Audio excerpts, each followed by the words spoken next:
After their visit to the Patna Museum, the group headed for the airport to catch a 1:30 p.m. flight to Calcutta, now Kolkata, their next destination.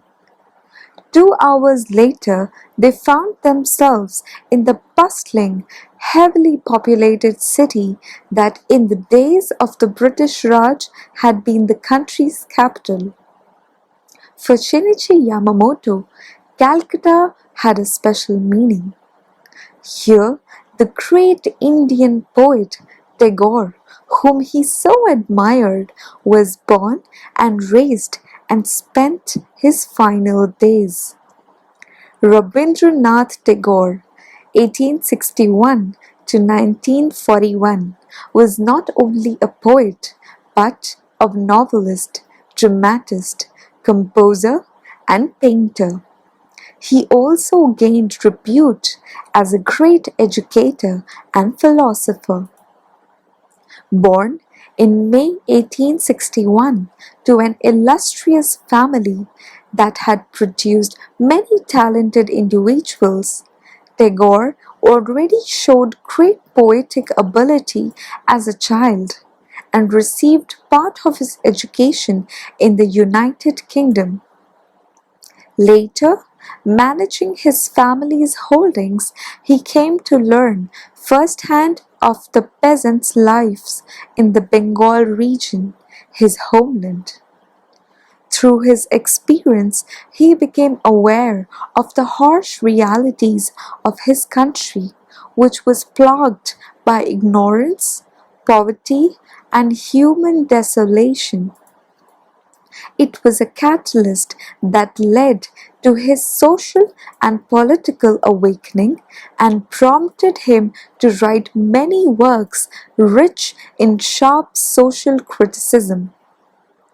In 1901, Tagore established a school at Shanti Niketan, some 212 kilometers from Calcutta. He provided an alternative to an education system dominated by the British, a creative form of education that would nurture the whole child in the free and unfettered natural setting of the Bengali countryside. The school eventually evolved into a Vishwa Bharati University. He also promoted improving conditions in villages so that people who worked the land could gain greater independence. It was not Tagore's character to withdraw into the realm of letters and cut himself off from the realities of society. He was a poet who fought for social reforms and freedom for Indian people. In 1905, the British Viceroy in India partitioned the province of Bengal, creating a Hindu majority province and a Muslim majority province. The aim was to fan hostility between the two religious groups and thus deflect a growing tide of anti-British sentiment. Tagore was outraged by the government's underhand tactics. He called on the people to rally together. He even wrote a patriotic song and led anti-government demonstrations. Beyond seeking freedom from colonial rule, the Indian poet sought to win genuine freedom for his compatriots. He repeatedly called out on them to forego brute force as a means of liberating India. However, the anti-government movement grew increasingly violent. When Tagore withdrew because it ran counter to his commitment to non-violence, he was subjected to intense criticism. Tagore possessed a deep and abiding love of humanity, which formed the foundation of his actions. His beliefs were based on a profound philosophical conviction that had much in common with the teachings of the Upanishads, which taught that the self, Atma, was one with the ultimate reality, Brahma.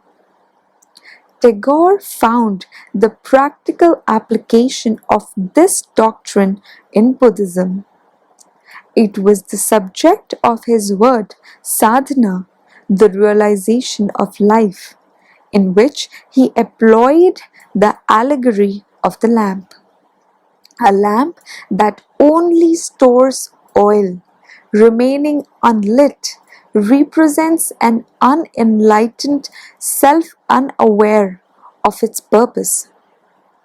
Only when the lamp offers its oil to a flame illuminating others does its true purpose become clear. This was what the Buddha taught, Tagore said. The Indian writer advocated pursuit of the higher self, a way of life achieved by uniting the small self of the individual with the eternal and universal. With this belief, he challenged life's difficulties. Tagore lost his wife in 1902. Then, in the space of a few years, he lost two of his children.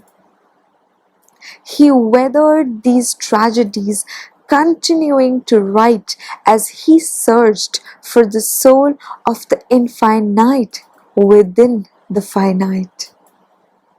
One of his poetry collections from this period was Gitanjali, Offering of Songs, for which he was awarded the Nobel Prize for Literature in 1913, the first Asian to receive that honor.